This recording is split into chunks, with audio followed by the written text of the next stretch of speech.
muchísimas gracias por la invitación. Es un placer poder estar en el colegio y compartir algunos de los resultados que vamos adquiriendo en investigación.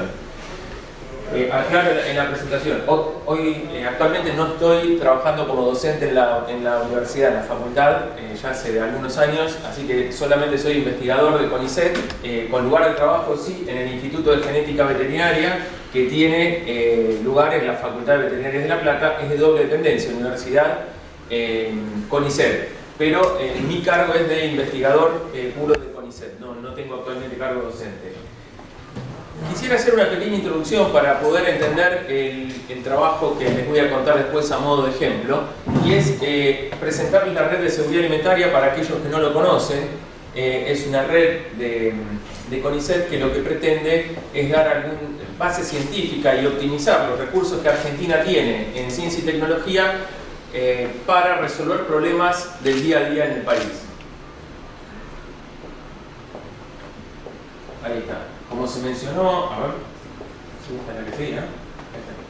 Como se mencionó anteriormente, desde la Organización Mundial de Comercio están las tres hermanas que rigen un poco las reglas de juego en el comercio internacional de alimentos, y las dos premisas más importantes que tienen es la inocuidad alimentaria, como también se mencionó anteriormente, la inocuidad que no se negocia, y sobre todo también aportan transparencia a las relaciones comerciales entre países importadores y exportadores. En este contexto, una de las herramientas que estas tres instituciones estimulan y fomentan y en las cuales se sustentan es el análisis de riesgo. El análisis de riesgo tiene tres aristas importantes. Una es la evaluación de riesgos, que tiene una base científica; la gestión de riesgo, que es quien gestiona y quien se basa en políticas y otras variables que se sustentan en el conocimiento científico, pero que no son en términos absolutos basadas en ciencia; y la comunicación de riesgo, que es un intercambio de información y opiniones que pueden contribuir tanto los evaluadores como los gestores. Lo interesante de remarcar en este punto es que la evaluación de riesgo debe estar disociada de la gestión. Quien hace gestión no puede hacer evaluación, eso sería lo ideal, y quien hace evaluación no debería hacer gestión, pero sí trabajar en conjunto para poder tener un buen análisis de riesgo. Capaz que si me voy de este lado lo agarra más rápido. Ahí va. Los objetivos de la red de seguridad alimentaria de CONICET esencialmente son estos tres: generar conocimientos científicos que sirvan como base para definir políticas de gestión en cooperación con autoridades nacionales y regionales; proveer a los organismos de control y a la cadena agroalimentaria recomendaciones científicas independientes e información sobre riesgos existentes y emergentes; y abordar problemas con base en principios del análisis de riesgo. Esencialmente lo que hace la red es la primera etapa, la de evaluación de riesgo. No solamente evaluación de riesgo, sino también informes técnicos que pueden ser utilizados, pero bajo una estructura diferente a la de la evaluación de riesgo, siempre basado en ciencia. Actualmente la red está conformada, si bien es de CONICET y también en el consejo directivo participa INTA, el 39% de los investigadores pertenecen a CONICET y el 61% pertenecen a otras instituciones, y entre ellas podemos mencionar universidades, INTA, INTI, CONEA y otros que se fueron sumando, siempre desde el ámbito de la academia o de la ciencia.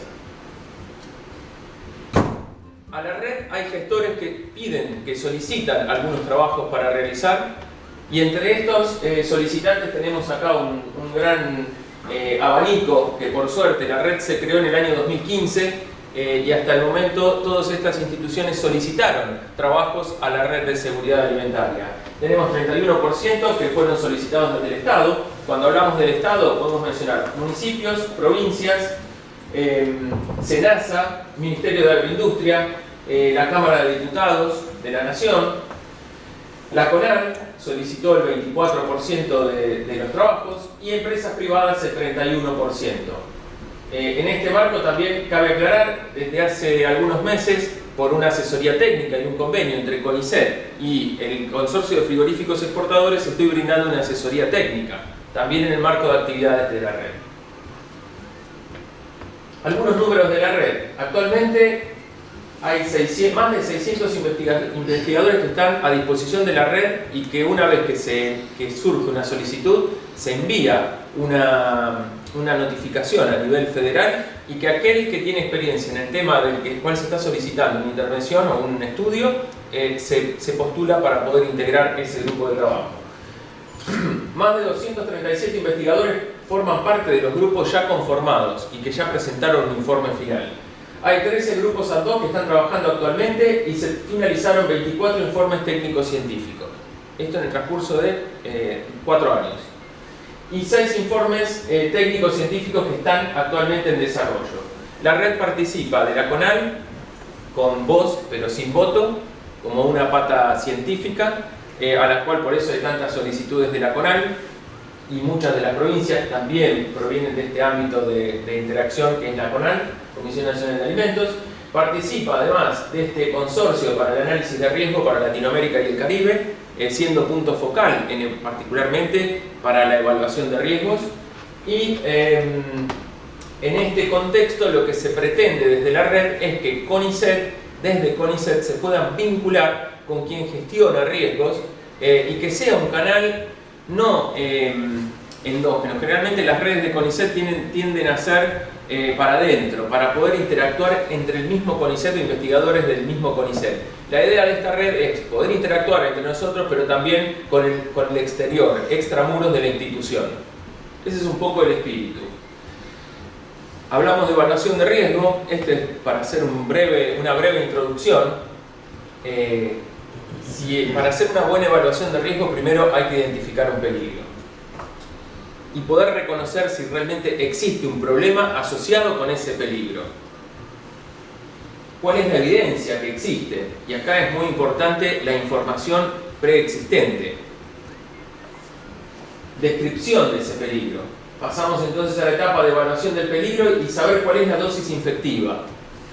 No es lo mismo si estamos hablando de una Listeria monocytogenes, una dosis infectiva para una persona, para una mujer embarazada o para un hombre adulto. Es distinto cómo lo puede afectar y cuál es la severidad. También podemos encontrar una diferencia. Evaluación de la exposición. ¿Cuál es la probabilidad de consumir un alimento contaminado? ¿Y qué cantidad se puede ingerir de ese alimento contaminado? ¿Qué cantidad de ese peligro está presente en esa porción o en esa ración? La caracterización del peligro. ¿Cuál es la probabilidad de que alguien se enferme? ¿Cuál es la severidad? Y cómo se maneja también la incertidumbre, porque en una evaluación de riesgo tenemos que considerar la incertidumbre. Los datos no son absolutos. Y ahí viene el ejemplo práctico. Y voy a hacer también una pequeña introducción antes de entrar al ejemplo en sí mismo. Síndrome urémico hemolítico, que era la enfermedad que habíamos pautado con Jorge poder abordar en esta jornada. Estos son los datos del año 2018. Sabemos que en Argentina esta enfermedad es endémica, es de notificación obligatoria, inmediata e individualizada. Un caso debe ser tratado como si fuese un brote. Es la primera causa pediátrica de insuficiencia renal aguda y la segunda causa de insuficiencia renal crónica. El año pasado se notificaron 319 casos. Desde los años 60 se asume que hay entre 300 y 500 nuevos casos todos los años, por eso es endémica. Si nosotros comparamos la prevalencia del síndrome urémico hemolítico con el total de población, el año pasado hubo 0,72 casos cada 100.000 habitantes. Esto es menor a otros países del mundo, inclusive Estados Unidos. Y esto es menor, este dato es menor al del año 2017. Si vamos a los chicos menores de 5 años, que es la población más susceptible, si bien puede afectar a todas las edades, los menores de 5 años son más sensibles a esta enfermedad. Hubo 6,96 casos cada 100.000 menores de 5 años. Este valor también es inferior al del 2017. Sin embargo, en la población de menores de 1 año, tenemos 12,34 casos cada 100.000 niños menores de 1 año. Esto sí es un número superior al del 2017 y que llama mucho la atención y preocupa en esta población específica de menores de 1 año.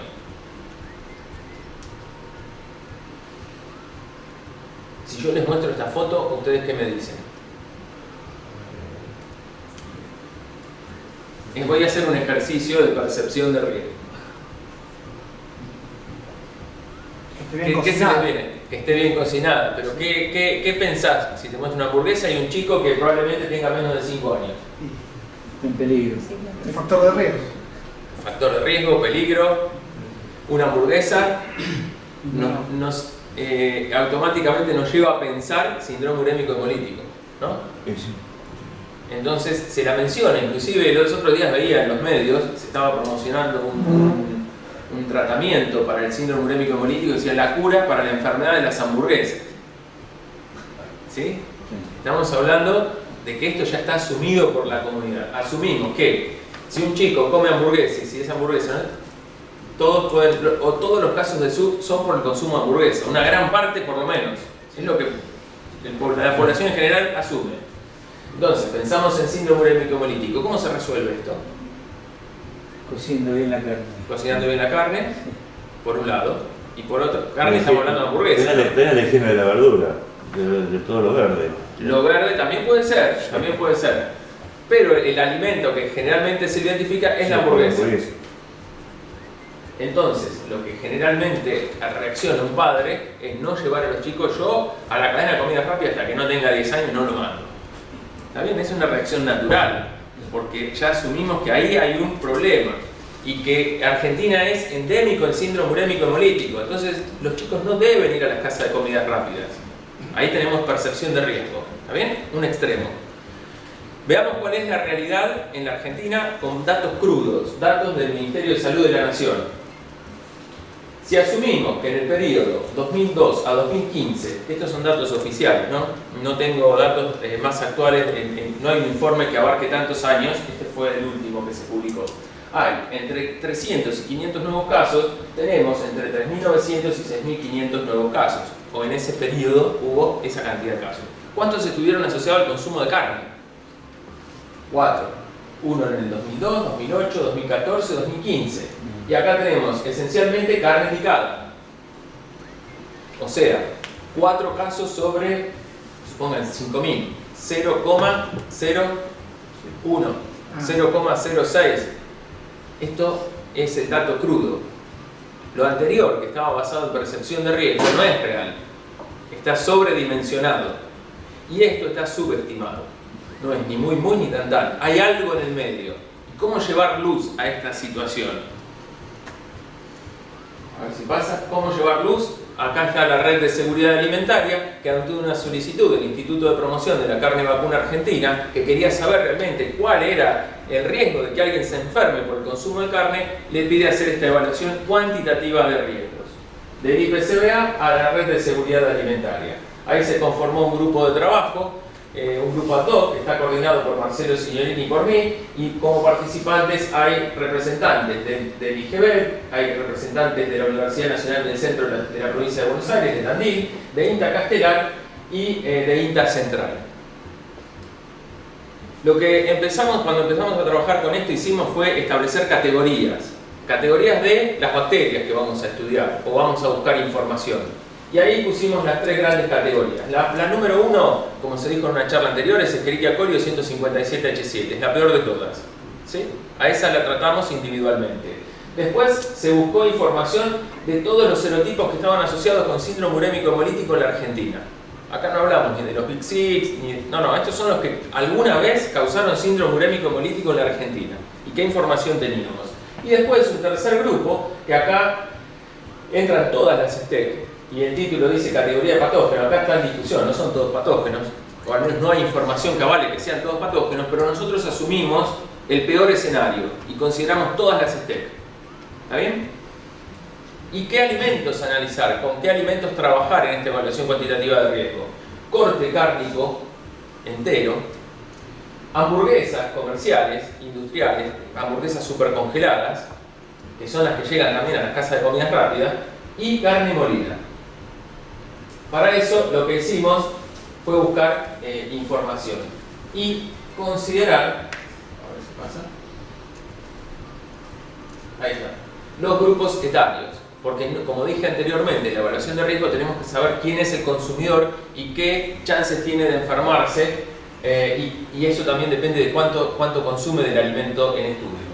Y esto se sacó del Censo Nacional de Poblaciones, de cuál era la población de chicos de 6 a 23 meses, asumiendo que los menores de 6 meses no consumirían carne, de 2 a 5 años, de 6 a 15 años. Estos fueron los 3 rangos etarios con los que nosotros trabajamos. No incluimos los mayores de 15 años, que si bien se pueden enfermar, porque la estadística argentina indica que es muy baja la presencia o el registro de personas adultas afectadas. No es que no existen, pero es muy baja y no se justificaba incluirlo en este estudio.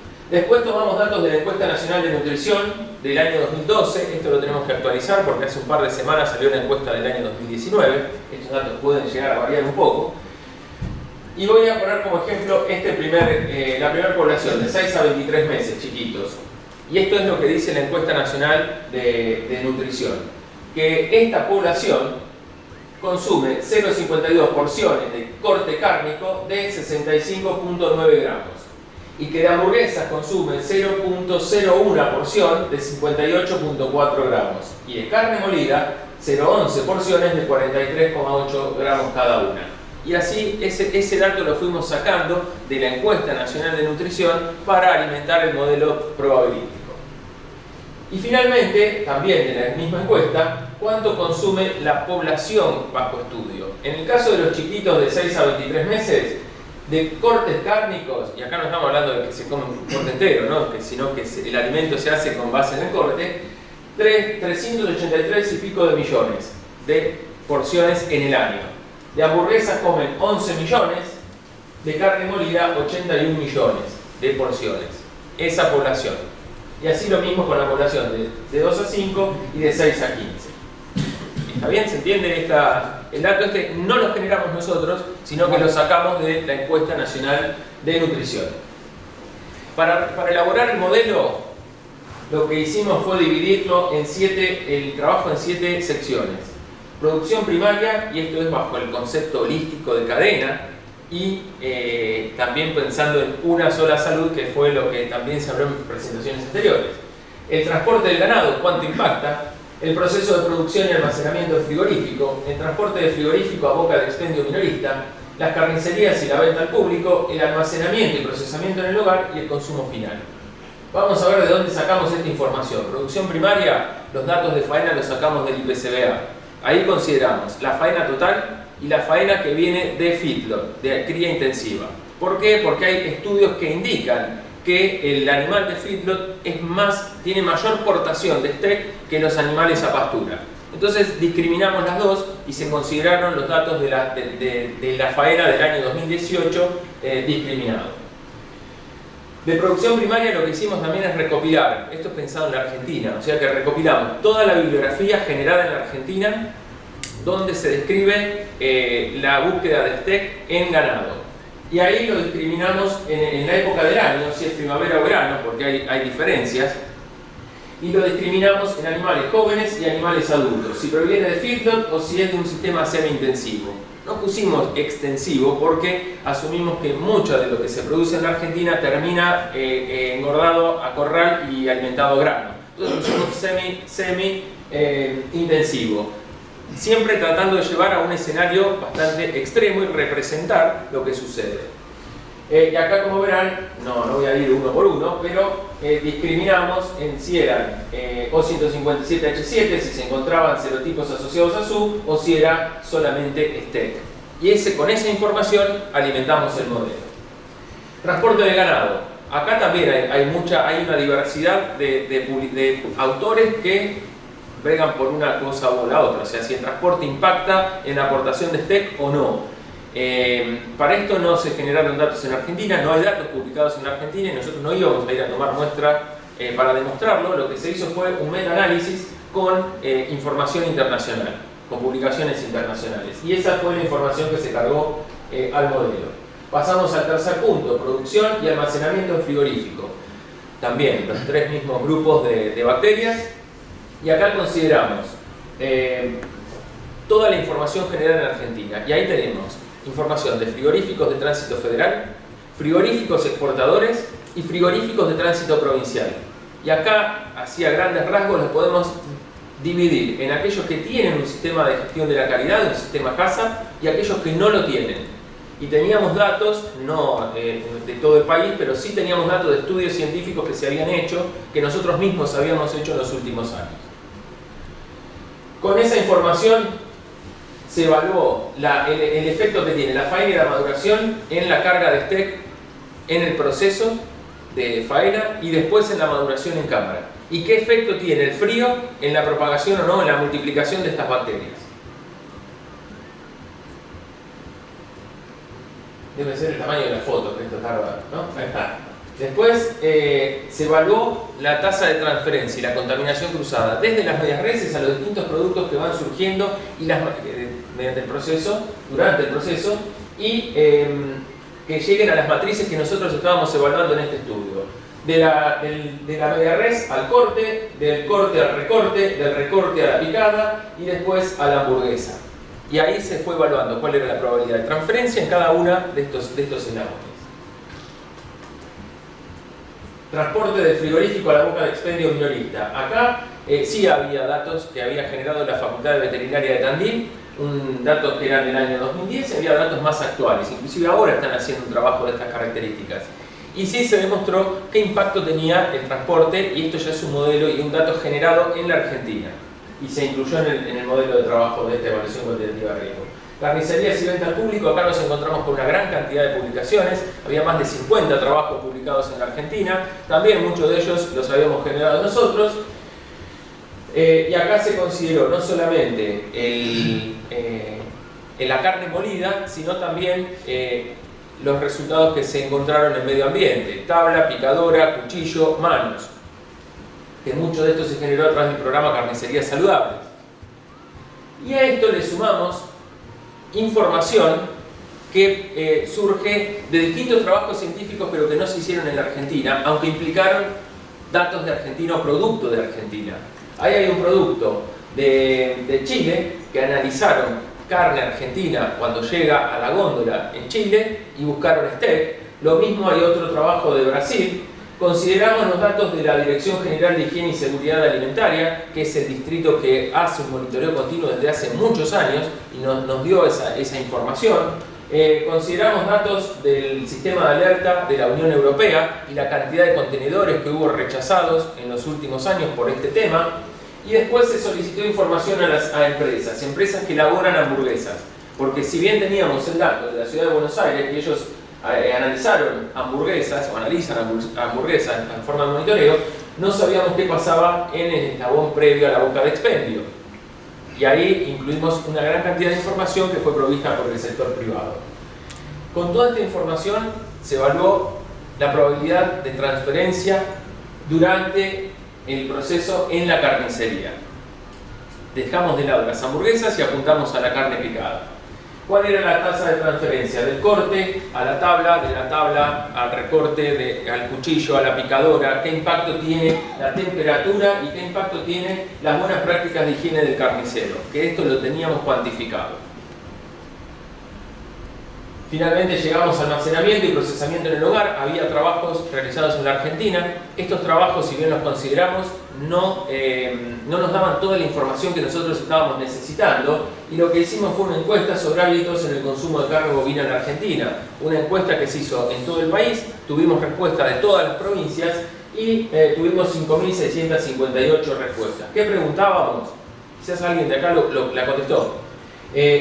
Si consume carne y productos cárnicos de origen bovino, con qué frecuencia los consume y dónde los compra, o dónde los consume, dónde los compra y cómo los tienen almacenados en el lugar de la venta, cómo los almacena en el hogar hasta su consumo, qué grado de cocción prefiere la familia, si cuenta en el hogar con 2 tablas identificadas para la preparación de carne y vegetales frescos, si utiliza tablas identificadas para la preparación de carne y vegetales, y si utiliza la misma tabla para carne y verdura, en qué orden las usa.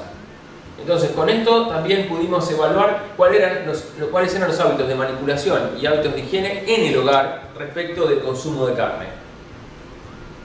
Y con esto se hizo también la probabilidad de transferencia de steak desde el producto como llega de la carnicería, estoy hablando de carne picada, o de la hamburguesa o el corte, y cómo se transfiere al ambiente, a la heladera, a las manos y finalmente al plato que se va a consumir en el hogar. Resultados. Acá vamos a ver los resultados de carne molida. Tenemos que en chiquitos de 6 a 23 meses se va a producir un caso cada 1.8 por 10 a la menos 8. Cada 100 millones de porciones que se consuman, que consuma esa población, va a haber un caso. Ese es el resultado del estudio. Y que los casos esperados de SU por consumo de carne molida en este rango etario es de 2.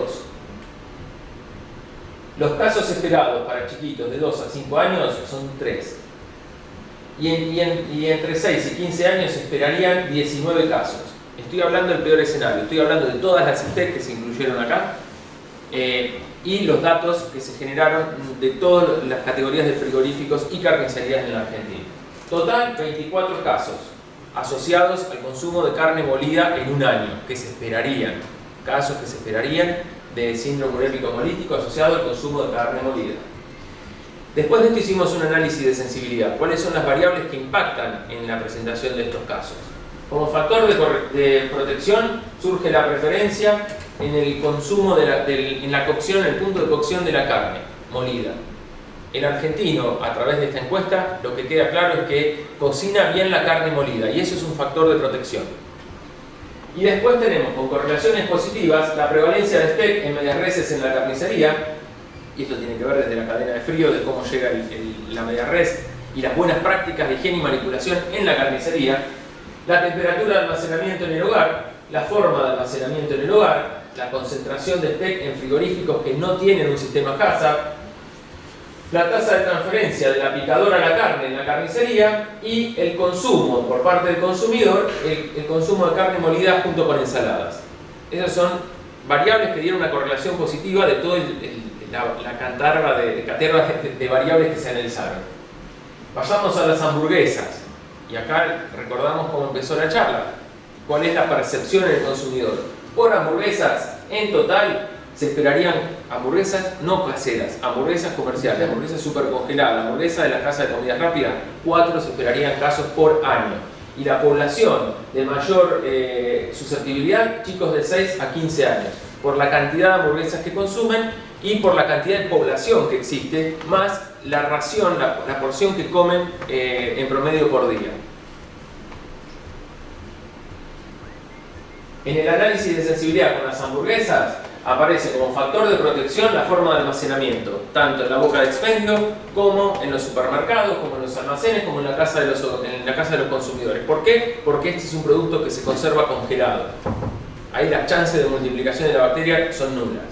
Y con correlación positiva, la prevalencia de STEC en los recortes, desde donde se va a producir la hamburguesa, y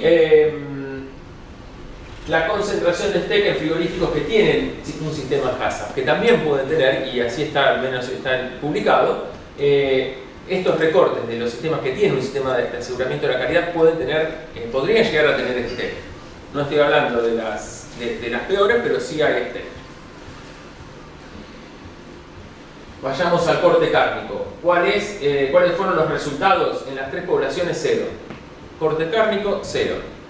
Si estamos hablando de un corte cárnico que pasa por una auditoría, por un sistema, por un frigorífico que tiene un sistema de aseguramiento de la calidad y que hay una autoridad sanitaria que lo está verificando y descartamos acá cualquier enfermedad parasitaria, cualquier peligro parasitario, las bacterias pueden estar, este grupo bacteriano puede estar en la superficie. Se cocina al menos hasta 5 milímetros la superficie de ese corte y la bacteria se muere.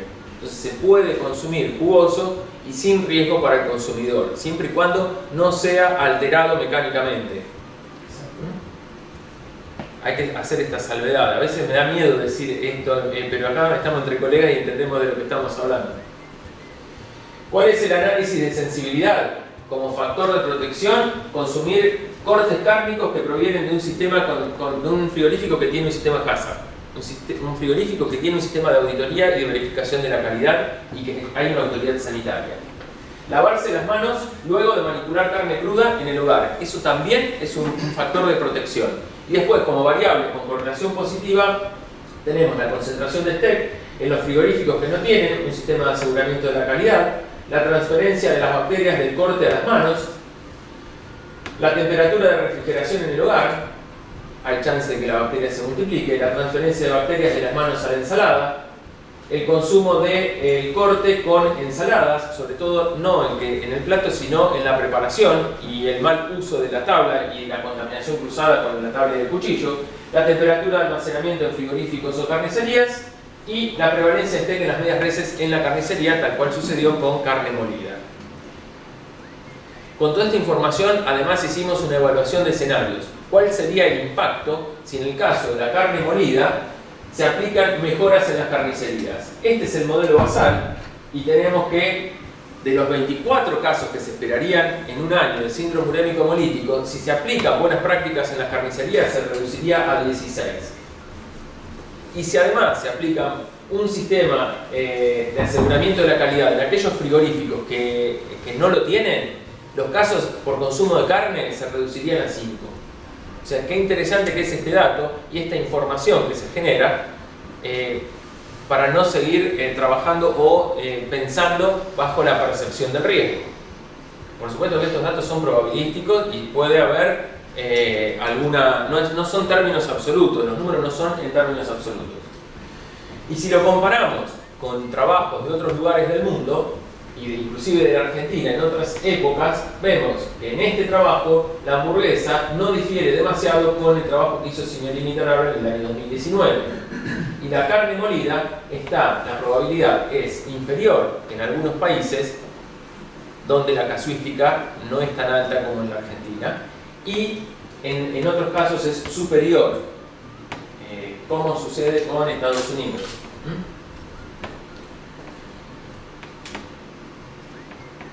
Conclusiones preliminares, porque el trabajo todavía no terminó. Nos queda hacer, en el caso de las hamburguesas, el análisis de escenario con intervenciones. Jamás recomendaríamos hacer intervenciones en un frigorífico que no tiene buenas prácticas y que no tiene un sistema de aseguramiento de la calidad.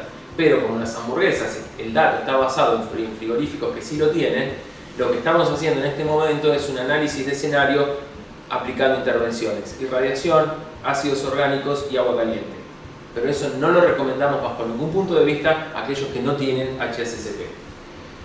Conclusiones preliminares. De los 300 a 500 nuevos casos que se registran en la Argentina por año, 28 serían por consumo de carne bovina con esta información que nosotros utilizamos. Se destacan las buenas prácticas asociadas al grado de cocción de la carne bovina molida y hamburguesas por parte del consumidor. Ya es algo que tiene incorporado y que tenemos incorporados los argentinos, y eso es bueno. Es necesario continuar trabajando en la cadena de la carne. No es que la carne no causa síndrome urémico hemolítico. Sí, el principal reservorio es el bovino. Lo que hay que saber es dimensionar y poder establecer cuál es el impacto de las acciones que se van a estar aplicando. Implementar HACCP en todos los frigoríficos y buenas prácticas de higiene y manipuladores en las carnicerías. Esto parece, hoy escuchaba la charla de Marisa Caipo que hablaba del futuro y de toda la informatización en temas de inocuidad. En la Argentina estamos hablando que en las carnicerías en muchos lugares no hay buenas prácticas, ni siquiera de higiene. Entonces hay un gran desafío y acá el colegio puede contribuir enormemente. Nosotros empezamos hace ya 10 años casi con el programa Carnicería Saludable, pero no es suficiente, hay que sumar más voluntades y dar sustento a la autoridad sanitaria. Cuando hablamos de carnicería estamos hablando de las bromatologías, estamos hablando de los municipios. Y como dijo el ministro, hay enormes debilidades según el municipio del que estemos hablando.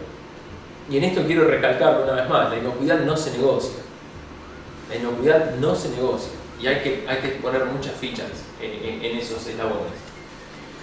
Estimular la comunicación de riesgo con base en el análisis de sensibilidad. No sirve de nada hacer campaña, bueno, no sirve de nada. No es suficiente, no es que no sirve de nada, no es suficiente. La semana de lavado de manos. El lavado de manos tiene que ser todos los días, y eso hay que estimularlo todos los días. Y eso tiene un impacto.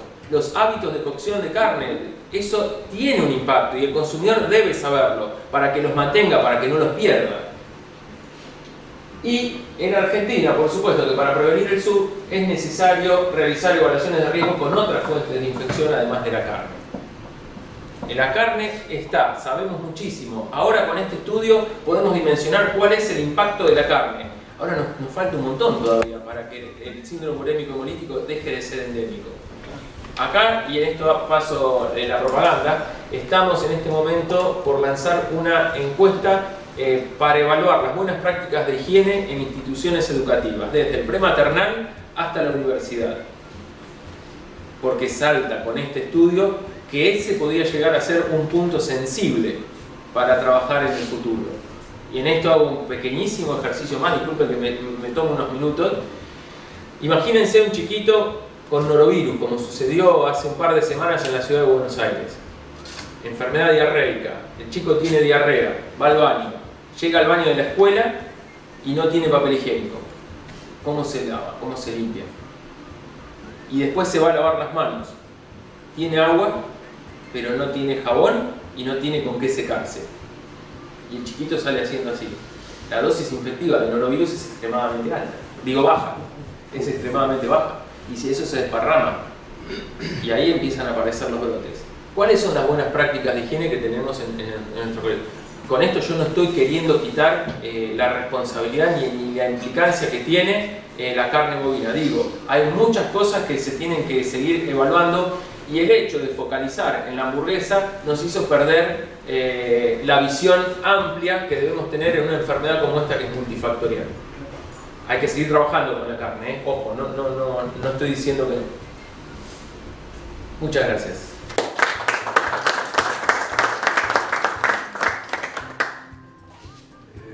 ¿Alguna pregunta? Sí. Comentar y tenía una pregunta. Aparte de felicitarte por la presentación y el trabajo, me parece muy importante y que estoy seguro que va a tener una muy buena discusión cuando lo terminen. Hay muchas cosas interesantes que surgen, algunas ratifican lo que sabemos o pensamos que tiene que ser.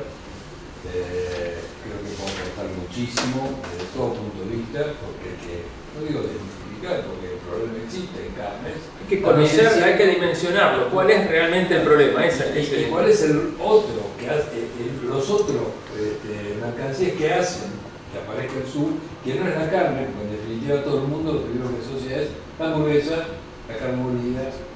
Así que me imagino que habrá también a posteriori investigar en los otros productos, que no sé si los tienen ya en la cabeza, sabemos sobre todo de la verdura, frutas. De verdura hicimos un meta-análisis, dio muy bajo, extremadamente bajo. ¿Ah, sí?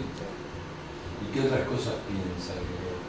Y acá el rol del hombre como portador asintomático, el rol de la carne de forma indirecta, un adulto que no hace síndrome urémico hemolítico pero elimina la bacteria, la puede adquirir por consumo de carne, eso no está evaluado en este trabajo porque hicimos no evaluamos las diarreas, ese es un punto pendiente, y las buenas prácticas de higiene y la transmisión persona a persona.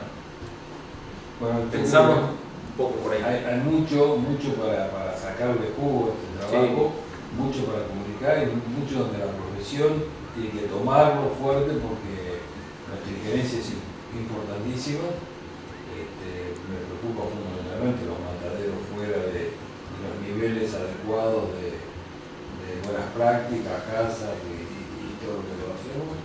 Así que vuelvo a decirte felicitaciones, no solo por la presentación, por el trabajo que han hecho y ojalá esto siga complementándose. Esperemos que sí. Sí, claro, sí, muy bueno también la presentación. No, quería consultarte cómo ves, o sea, los datos estos son de probabilidad tan buenísimos, pero cómo ves los datos que surgen de la epidemiología, que desde mi punto de vista creo que hay bastantes debilidades en la investigación epidemiológica de los casos y no surge la información por ahí suficiente para comparar con todo esto que están haciendo ustedes. Me parece que hay que elaborarlo desde todos nosotros, las instituciones, la acción proactiva de la investigación retrospectiva para ver qué está pasando y que surjan datos más contundentes. Ahí lo que puedo mencionar es, nosotros lo hicimos con síndrome urémico hemolítico y no lo hicimos con diarrea. En diarrea no hay información de diarrea por STEC, es una gran falencia. Entonces no sabemos cuál es el impacto de STEC en las diarreas en la Argentina. Sí sabemos del síndrome urémico hemolítico.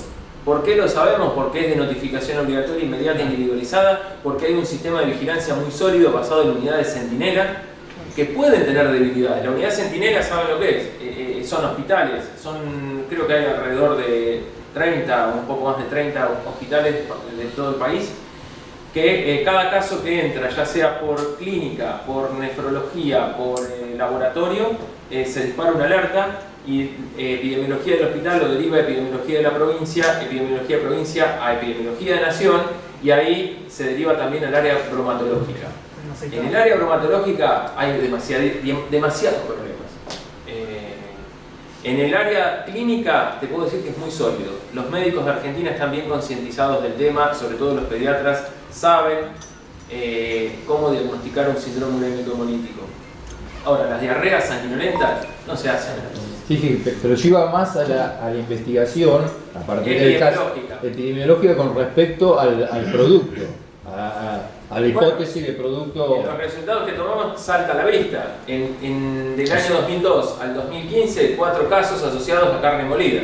Y ahí está la debilidad que tienen epidemiología por un lado y bromatología por otro. Porque bromatología no tiene la capacidad de hacer el análisis. Salvando Ciudad de Buenos Aires, Córdoba o alguna excepción, no quiero dejar herir a nadie, pero...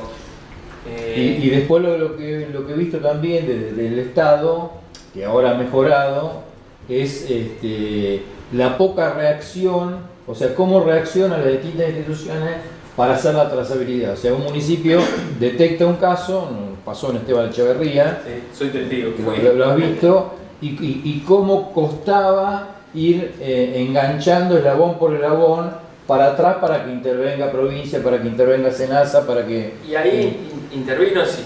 Sí, después sí. Intervino esencialmente el Ministerio de Agroindustria.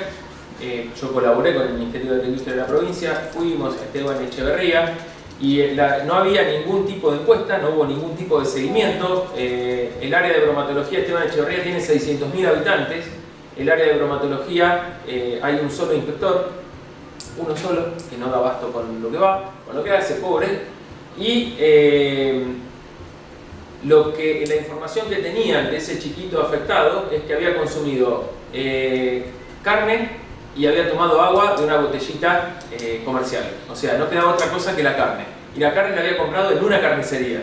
Entonces estaba todo cercado en esa carnicería. Evidencia epidemiológica extremadamente pobre. Cero. Eso es lo que iba. Ahí se trabajó con el concepto de percepción del riesgo. Está bien, fuimos a la carnicería no era una carnicería, era un ciclo 3 y tenía muchas debilidades y muchos puntos para corregir. Ahora, ¿era realmente esa carnicería? No era la carnicería, no lo sabemos, no es que no lo era, no lo sabemos, pero ahí no hubo vigilancia epidemiológica. Y lo que se buscaba era encontrar un chivo expiatorio para decir encontramos la causa, pero no la resolvimos. Entiendo y ahí yo celebro que el Ministerio de Agroindustria de la provincia haya ido, que haya tenido, yo participé en una de las reuniones con el dueño de esa carnicería y se le recomendaron acciones de mejora, pero nunca se demostró que la carnicería fue la causa, ni que se enfermó por consumo de carne. Lo mismo sucedió hace muy poquito en Tandil, donde se asoció con me miran a mí como Tandil. Hubo 2 chiquitos hace poquito y lo primero que dijeron fue una casa de comidas rápidas. No hubo pruebas reales para decir lo que fue así, porque no hubo un seguimiento del caso. Lo que pasa es que no hay la preocupación no de ahora, histórica, haciendo referencia a lo que es bromatología, y realmente la provincia, o algo de la provincia de Buenos Aires, deja mucho. Yo puedo dar fe de todo el país. En varias prácticamente están dibujados también. Todo. Y el que está a cargo ni tiene la menor idea de para qué está ahí y qué tiene que hacer. No lo digo en forma de crítica, destructiva. Digo porque reconozco que hay una problemática en todo el país, con salvedades. Hay municipios que son brillantes y que tienen un equipo de auditores, de inspectores que es buenísimo. Estuve el fin de semana pasado. Pero, por ejemplo, en Berisso tenemos problemas. Yo soy Berisso, en Berisso tenemos problemas. Ahora, la problemática que tiene la provincia de Buenos Aires es que están descentralizados. Entonces, tenemos 135 municipios, de los cuales 60 y algo adhieren al Código Alimentario Argentino. Entonces ya están desamparados, la mitad de los municipios de la provincia están desamparados porque no adhieren al Código Alimentario Argentino. Y no adhieren porque tienen que cumplir con ciertos requisitos y no los cumplen. Entonces se maneja la bromatología como una cuestión política en lugar de estar pensando en salud pública. Voy a dar el ejemplo de Berisso. Berisso tiene, el área de bromatología depende de control urbano, no depende de salud. Eso es una barbaridad.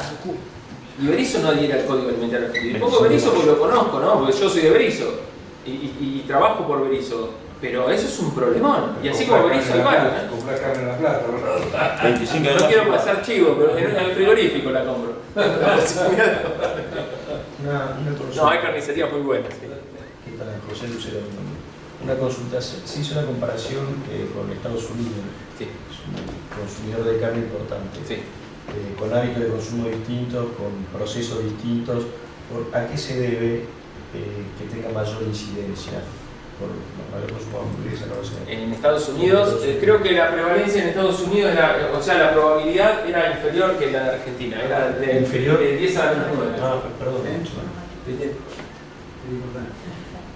A ver si llegamos. Ahí está. Estados Unidos, son datos del 2004, son datos viejos. Pasa que no tenemos evaluaciones cuantitativas de riesgo actuales como para poder comparar, pero tenemos con carne molida 4 por 10 a la menos 9. Es un logaritmo superior, o sea, inferior, porque es a la menos 9. Tendría que comer un logaritmo más la población para poder enfermarse. Y eso está relacionado seguramente al tipo de venta. O sea, en Estados Unidos se compra en supermercados principalmente la carne, 90% de la carne. Mirá, habría que comparar fino las variables que consideraron en ese trabajo. Entiendo que ellos también abarcaron todo el proceso, por lo que recuerdo. Ahí tiene que ver Mitigación. las intervenciones, pero claro que estás hablando de que el producto viene de frigoríficos que tienen sistemas HACCP, ¿no? Porque, Una consulta, pensando en el sur en general, las otras carnes, cerdo, pollo, ¿están evaluadas en la bibliografía? No por ustedes, pero quizás, o por ustedes, ¿y cómo inciden? en la carne de pollo acá en la Argentina hubo, no sé si se acuerdan, en el año 2000-2001, que fue lo que marcó la asociación del SU con la hamburguesa, en una casa de comidas rápidas, hubo un monitoreo de la ciudad de Buenos Aires y el producto que se identificó, el primero fue hamburguesa de pollo. El pollo no es reservorio, pero lo que sucedió, contaminación cruzada, aparentemente en origen. En origen. En la planta de elaboración de las hamburguesas, aparentemente. Claro. Y también tiene que ver con contaminación cruzada en el restaurante. El grupo de Camil de la facultad hizo seguimientos en un grupo de aves, tomando muestras de materia fecal, y en perros. Y hasta ahora se había dado. Había un bajo porcentaje, pero también tenía que ver con contaminación cruzada en la carnicería. Exacto. Cerdo, En cerdo estudiamos mucho. En cerdo hicimos un estudio con 11 granjas y con frigoríficos. Encontramos muchísima salmonela y encontramos 257 no H7, no toxigénica. Y encontramos STEC, pero lo que más encontramos fue ETEC, Escherichia coli enterotoxigénica. El cerdo no es un gran reservorio, puede tener STEC, pero el STEC que tiene es la que está asociada, STX2E, que está asociada a la enfermedad del edema de los cerdos. Pero no, sí tengo una anécdota ahí de La Pampa, que un día me mandaron un montón de chorizos, había un concurso de salame, de chorizos, y les había dado 257, y estaban todos alertados, alarmadísimos. Y sí, lo que había era 257, pero no era toxigénico. Gerardo, bueno, de todo felicitarte porque fue muy claro y muy interesante. Gracias. ¿Hay otras líneas de estudio o de desarrollo sobre patógenos? Te pregunto puntualmente. ¿En la red? Sí. En la red cuando empezamos con la red, la idea era siempre hacer evaluaciones de riesgo. Hay otras evaluaciones de riesgo que se hicieron, así cuantitativas. Se hizo una, que fue la primera y el gran proyecto que tuvimos, que fue el de listeria en chacinados y salazones. Listeria monocitógenes, que lo solicitó la Cámara Única, y ellos lo utilizaron, esa evaluación de riesgo, para intentar modificar el criterio microbiológico en el código. Que por supuesto no fue cambiado, pero bueno, esa evaluación de riesgo, el resultado es que poner un límite de menos de 100 UFC por gramo en ese tipo de alimentos, si se respetaba todo el proceso de producción, no tenía riesgo para el consumidor. Esa es una. Después se hizo otra que no fue una evaluación cuantitativa de riesgo en sí, que fue la del consumo de sábalo en Berizo, en el Río de la Plata. Fue también un trabajo muy interesante. Se hizo también lo de arsénico y en la evaluación de riesgo de quesos artesanales. Todo eso está todo publicado en la página de la red, si les interesa. Red de seguridad, RSA-del medio CONICET, y ahí tienen todos los informes. Bueno, agradecemos la colaboración.